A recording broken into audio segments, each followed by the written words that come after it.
If you've ever been humiliated in public and wished for quiet justice, this is how I made it happen, by design.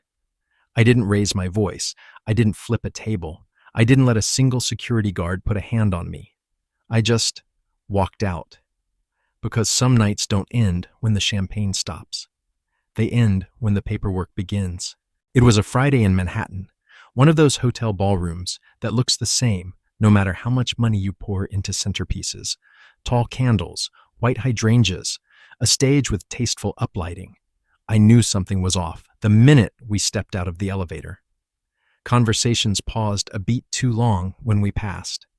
Eyes lingered, then slid away. Smiles didn't reach the cheeks. You learn to read a room when you build a company. The air gets heavier around secrets. I asked my wife if she was okay. She smoothed her dress and said she was fine. She wasn't looking at me when she said it. They called the donor program to the stage, then an honoree, then a live auction. The host riffed about generosity, legacy, community, the usual. Then he said there was one final surprise and invited a very special guest to the microphone. That's when Ethan Cole walked out in a tux, like he owned the building and the next 3 zip codes. Ethan isn't a villain out of a movie. He's worse. He's practical, practiced, calculated. He runs a competing firm, and he likes to finish sentences other people start. He smiled at the crowd, then turned to my wife. I felt the room lean toward us, like a wheat field catching wind. He said he'd been waiting for the right moment to do this in front of the people who matter. He looked at me just long enough to let everyone follow his gaze, and then away again, like I was a smudge on glass. The band softened. The backlights rose. And then Ethan dropped to one knee. There are scenes you only understand. Frame by frame. The click of a ring box. The coordinated gasp. The mic catching the tremor in his voice that was perfectly rehearsed to sound unrehearsed. He said her name. He asked her to marry him.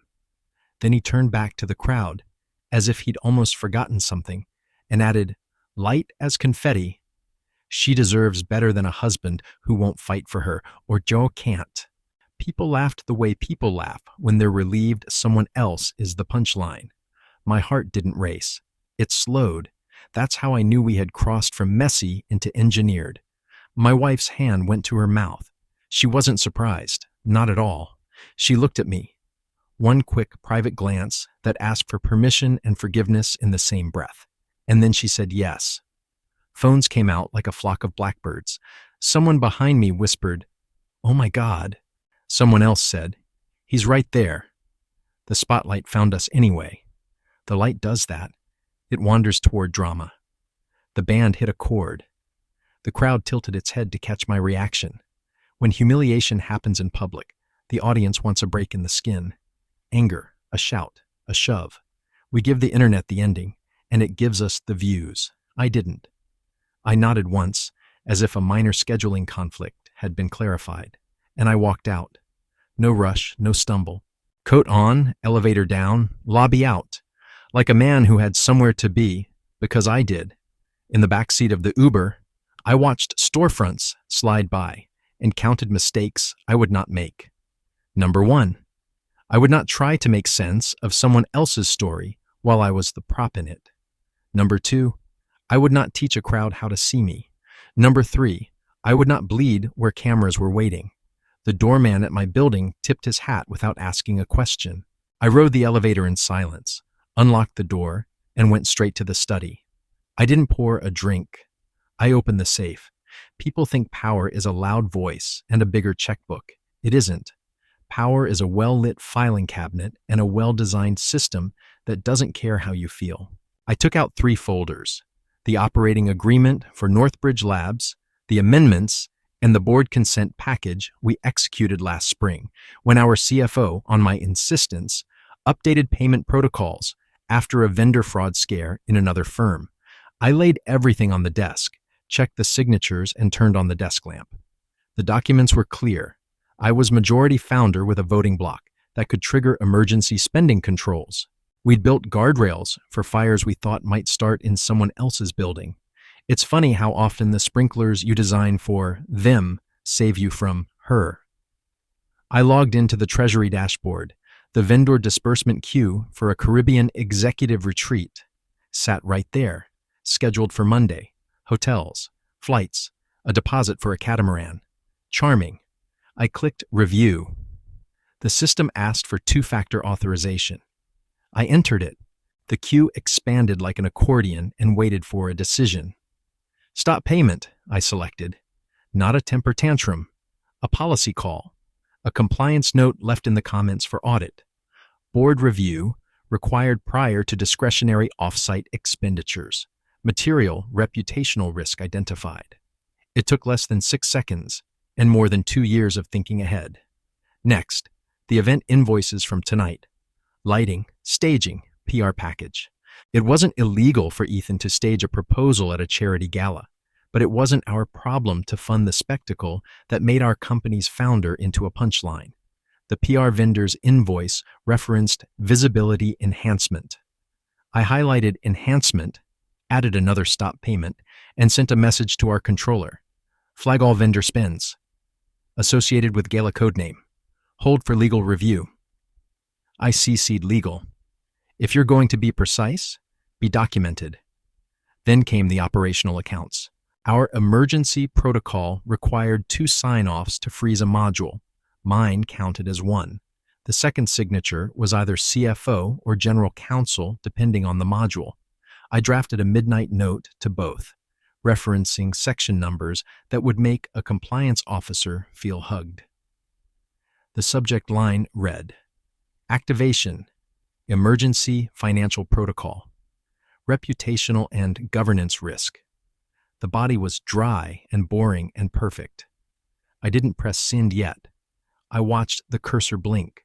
Somewhere in Midtown, Ethan was being congratulated for boldness. Somewhere closer, my wife was accepting kisses on her cheek from people who liked to taste proximity. I stared at the folders and listened to the apartment, the refrigerator hum, the distant siren, my breath. I sent the email. The response was faster than I expected. Our GC replied first. Understood. Online now. Initiating. The CFO chimed in with a single sentence that made me like her even more. Policy exists for a reason. The protocol locked. Vendor modules froze. The operating account didn't shut down. That would be irresponsible. It constricted, like a belt pulled 2 notches tighter. The first ripple arrived at 7:12 a.m. Not from Ethan, not from my wife, but from a concierge. Mr. Lang, apologies. Ms. Blake is downstairs. No appointment, says it's urgent. Blake was the PR consultant who loved phrases like own the narrative and lean into authenticity. I told the concierge I'd be 10 minutes. I wasn't. I was 15. I wanted her to wait. By the time I stepped into the lobby, my phone was vibrating in short bursts. Unknown numbers, a few reporters, one board member who never texts before 9. Blake smiled a smile that means, let's be reasonable. She started with concern. We can contain this if we move quickly, but we need to pay the right people to, she caught herself, to manage the cycle. Payment queues are on hold, I said. We don't pay to clean up other people's choreography. Choreography? Her eyes flicked. She realized I knew, or I knew enough. Look, there's a window here. If you say nothing, you're ceding the tone. The story becomes that you were blindsided. I wasn't blindsided, I said. I was informed. I thanked her for coming and told the concierge to bill her coffee to the building, not to me. At 8:03, a text from my wife. Can we talk? At 8:05, a call from an investor. Heard a thing. You good? At 8:12, our CFO forwarded an alert. Attempted charges from a travel concierge were declined pending manual review. As designed, she wrote. The words made me smile without the part where anyone could see it. At 8:30, Mia arrived. She's my assistant and the kind of person you hire when you want your calendar to be a gate with a steel hinge. She had a folder under her arm and an expression that said she'd chew glass before letting someone waste my time. 2 items, she said, sliding into the chair across my desk. 1, inbound from GC. Protocol is clean. Audit trail is pristine. 2 inbound from your wife. She's in the lobby. No, I said. Mia didn't nod. She rarely does. She waits. Give her a message, I said. It's not a conversation, it's a statement. I wrote it down because some words deserve paper. She has 24 hours to respond to a single yes or no question. Are we separating our lives and assets now, amicably and privately, or will she require public, procedural clarity? There will be no extensions and no negotiations. If she chooses the former, counsel will coordinate. If she chooses the latter, counsel will also coordinate, with filings. Mia read it once, then again, then looked up. You want that delivered verbatim? Yes, I said. And add this line at the end. Your public choices created public consequences. My private choices will create order. Mia didn't write the line down. She memorized it. I'll deliver it, she said. There's one more thing. She placed a sheet on the desk, a printout of triaged calls and press inquiries. And him, she tapped the bottom. Ethan's name, 3 missed calls, 1 voicemail transcribed by the phone. Let's be men about this. Men, I said. He'll learn what adults look like. Mia smiled the smallest smile and stood. I'll be back in 10. She left. The apartment exhaled. The phone rang again. This time, it was my board chair. He didn't waste adjectives. Heard you pulled emergency protocol. Good. Document everything. We'll convene an executive session if needed. Do not attend any conversation without counsel. I promised him I wouldn't. I didn't tell him the only conversation I intended to have for a while was with myself. When my wife texted again, it was a paragraph without punctuation, the way people write when they want you to feel their urgency. We need to talk. This is all not what you think. Can you please answer me? This is getting out of hand. People are calling. She was right. It was out of hand. Hers. At 9:12, the hotel event vendor emailed a past due notice that had barely had time to be born. I forwarded it to legal with a single line. Please request itemized justification for services tied to unsanctioned personal publicity. Legal replied within 5 minutes. On it. A good day at a company is when your emails could be read aloud to a judge and sound boring. At 9:40, Mia returned.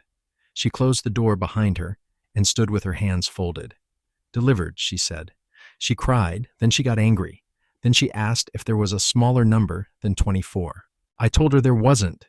She asked if there was someone else she could talk to. I told her there wasn't. I sat back. Did she say anything else? Yes, Mia said. She said Ethan would make this disappear. I laughed, not kindly. Then he should start with the invoices. Mia placed another sheet on the desk. This one from Treasury. Attempted transaction at a jewelry house. Declined. Flagged as discretionary PR. We didn't even have to stop it. The note you left last night tripped the rule. I pictured him at a glass counter, trying to buy silence disguised as sparkle and being told the card wouldn't run. It wasn't satisfaction I felt. It was the click of alignment. Systems doing their job. Next steps? Mia asked. Silence, I said. We don't chase chaos. At noon, GC will send a letter to her counsel, summarizing options. At 4, we check whether anyone has chosen adulthood. And if they haven't, then we do what we built the system for. Mia nodded once. She doesn't ask what that means, because she knows. It means process. It means contracts. It means that when someone turns your life into a stage, you turn the stage back into a room with walls and rules. She hesitated at the door. One more thing, she said. There's a reporter downstairs.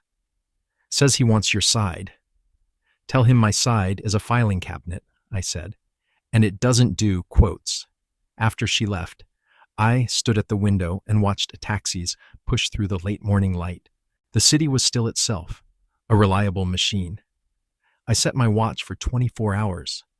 Not a count-up from a disaster, a countdown to order. At 10:27, Ethan called again. I let it go to voicemail. He texted a thumbs-up emoji, then the words, Be smart. Let's keep this between us. Between us. That's the thing about men like him. They don't mind the public when they're writing the script. They only ask for privacy when the bill arrives. I put the phone face down and turned back to the desk. I drafted a short internal note for leadership. Business as usual. No statements. If asked, refer all inquiries to legal. I added a line for my team. Not necessary, but human. If you need the day, take it. If you need guidance, you have it. We lead by being clear. At 11:45, the elevator pinged and my intercom buzzed. She's back, the concierge said. With him. I didn't answer right away. I let the silence do the math for both of us. When I spoke, my voice was even. Please, tell them Mia will be down in 5, I said, with a sealed envelope. Mia didn't ask if I wanted to see them. She knew the answer. 5 minutes later, she was in the lobby, envelope in hand, heels silent on the marble. I watched from the mezzanine camera feed on my phone, not because I needed the theater, but because documentation matters. The concierge kept his face polite and neutral, the way good buildings teach their staff. My wife had her hair in last night's waves and the look of someone who hadn't slept. Ethan had the look of someone who believes lighting always favors him. Mia spoke first. She always does. This is for you, she said to my wife. Voice even.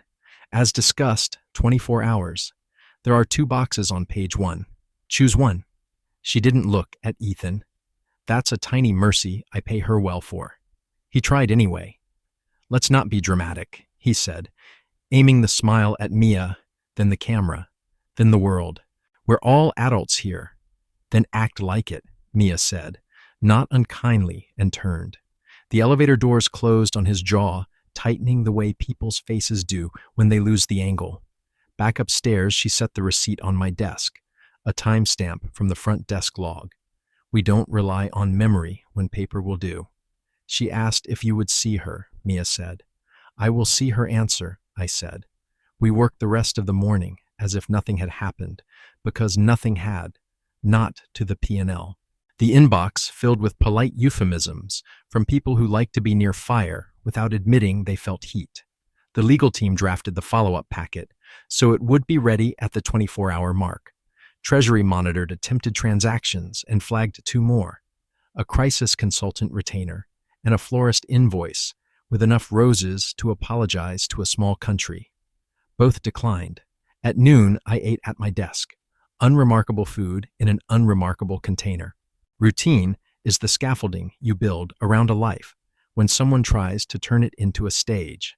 At 1, the board chair called again, and we agreed on a simple rule. No narrative, only notices. It's a beautiful rule when other people are drunk on story. At 2, the first article went live. The headline tried to be coy and failed. Tech founder blindsided by gala proposal. Is love louder than NDA? They used a photo with my eyes half closed and her dress in full light. The piece quoted, "Sources close to the couple," which is press code for people who like appetizers. I didn't read the comments. I don't outsource my bloodstream to strangers. At 3, my mother called. I let it ring once, then answered. Some obligations don't run through counsel. She said my name like a question and a prayer. I told her I was fine. She asked if I had eaten. I told her yes, because I had. She asked if I was angry. I told her I wasn't, because I wasn't. She asked if I was sad. I told her I would be later maybe, when the work of building the exits was done. She said she loved me, and I realized that build, not burn was something she taught me when I was 10 and didn't have words for it yet. At 4, I stood up, stretched, and closed the laptop enough to make a sound, but not enough to sleep itself. The apartment had the flat, bright light that New York gets, on days when the weather forgets drama. I set the timer on my watch to tick in quarters, 6, then 6, then 6, then 6, because chunks look like progress, and humans require that feeling, even when it's invented. At 4:17, the doorman called to say there was a delivery. I told him to refuse it, whatever it was. He said it was a letter by hand. I told him to hold it. Paper travels slower for a reason. At 5:02, the building manager emailed that reporters were lingering outside, taking B-roll of a door that has opened and closed for a century. We've reinforced access protocols, he wrote.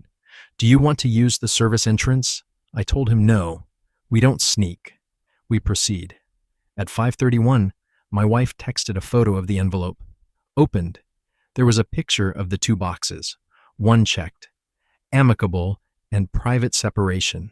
Beneath it, she had written a sentence that was not in the form, but felt like she needed to say it somewhere. I didn't want to hurt you. People write that when they forget that wanting and doing are different currencies. I forwarded the photo to counsel. Prepare packet A, I wrote. They replied with a digital signature request and a timeline. Filings, valuations, custody of property, the usual list of nouns that keep people from inventing verbs. I signed everything that was mine to sign and left the rest for the morning. We do not sprint through rooms that benefit from light. At 6, the day changed temperature. Work ebbed, the city's shoulders relaxed, and the part of the story that wants to be human knocked on the door. I let it in for a minute. There was a couch. There was a memory of a dinner 2 summers ago when she laughed so hard she spilled wine on my shirt, and we didn't care. There was the quiet acknowledgement that grief is not a mistake. It's the receipt for love spent honestly, regardless of the ending. I let myself feel exactly 3 minutes of that and then got up to wash my face. Clarity can coexist with ache. That's adulthood, not a performance. At 6:42, Mia texted, status check? GC ready to send counsel to counsel letter at 7. I typed, send. She replied with a thumbs up. Then, after a beat, proud of how you're handling this. I didn't need the sentence, but I wasn't immune to it either. At 7:05, my wife called again. I answered because we had a form now. I checked the box, she said, as if that absolved the last 24 hours. Can we talk about the apartment, my things? Yes, I said, Mia will coordinate times with your counsel. The building will issue a guest pass for your assistant, not for him. He didn't mean to, she started. I don't need his meaning, I said. We're past meaning. We're in sequence. You sound like a machine, she said. And there it was, the accusation people make when they encounter a boundary for the first time. No, I said. I sound like a person who designed for this moment and is grateful to pass me for doing the work. She cried quietly. I didn't fill the silence. We ended the call with a sentence that, weirdly, was soft. Take care of yourself, I said. It wasn't a truce. It was a truth. At 8, there was a knock at the door. Not the buzzer, the door itself. Mia doesn't knock that way. I checked the peephole and saw nothing but a gray blur, then realized someone had covered it with a finger. I spoke through the wood. This is not the way to get a meeting. It's me, Ethan said.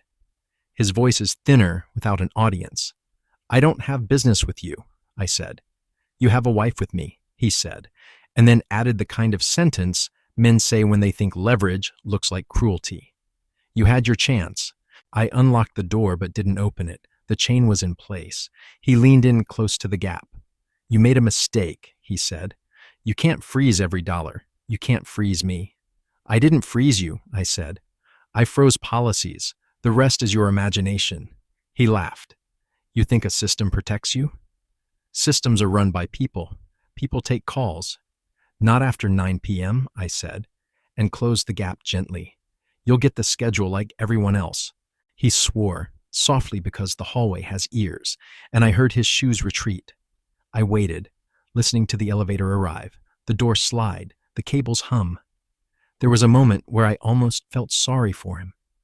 How addictive applause must be, how awful the quiet afterwards. Then I went back to the desk. Adult life does not grade on a curve for men who wanted the special. At 9:30, counsel confirmed receipt of the checked form and executed the first step of the separation sequence. HR drafted a memo for any internal leaks. We don't comment on personal matters. I approved it. PR drafted a statement for the same purpose. I declined it. We don't comment on comment. At 10, the city softened again. the way it does when the windows become mirrors. I made tea, the kind my mother likes, and stood at the glass until my reflection settled into the room. I thought about fairness and came to my usual conclusion. It isn't a scale, it's a map. You draw the line where you're willing to walk, and then you stay on it. People can meet you there or keep spinning. At 10:24, Mia texted from home.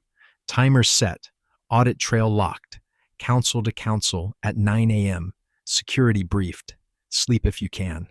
I typed, thank you, go off the clock.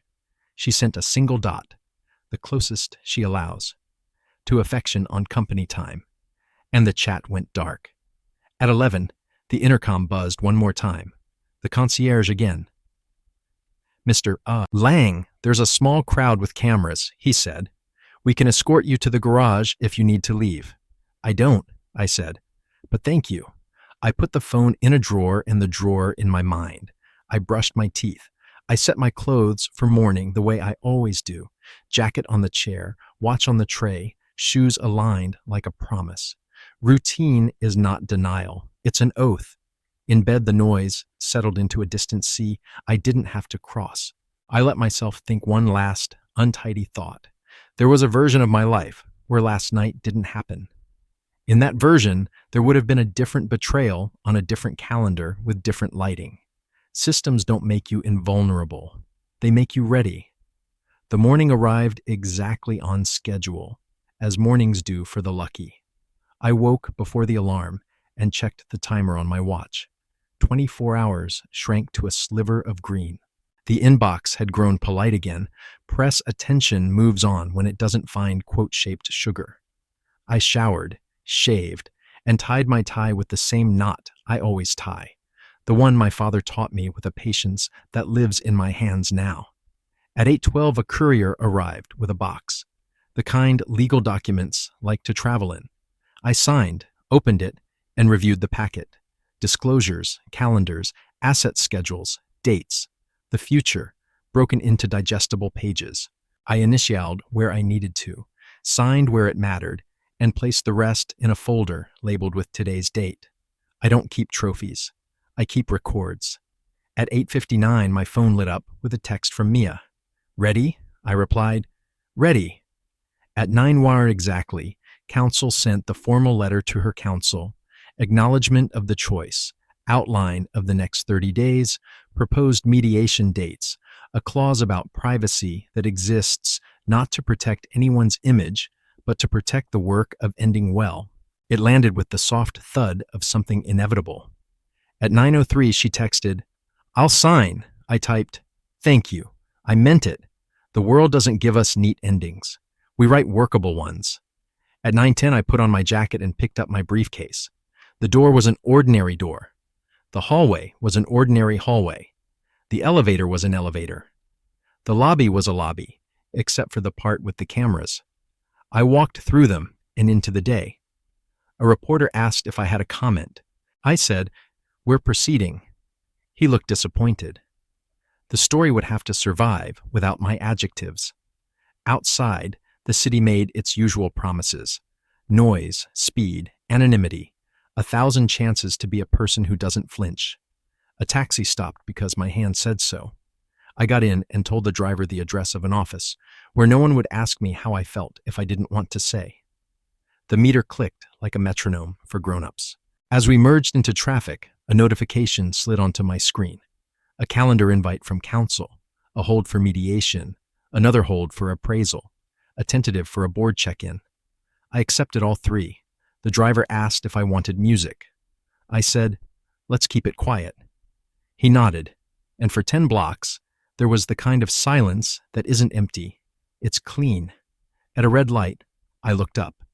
A billboard advertised a ring with a slogan about forever written by someone who has never audited a contract. On the sidewalk below, a couple laughed the kind of laugh that makes strangers smile. I didn't envy them. I didn't pity me. I felt like a man who had built a room inside himself where nothing viral could live.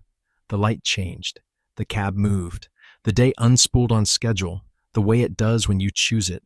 And if you've ever been humiliated in public and wanted quiet justice, here is the only proof I can offer you.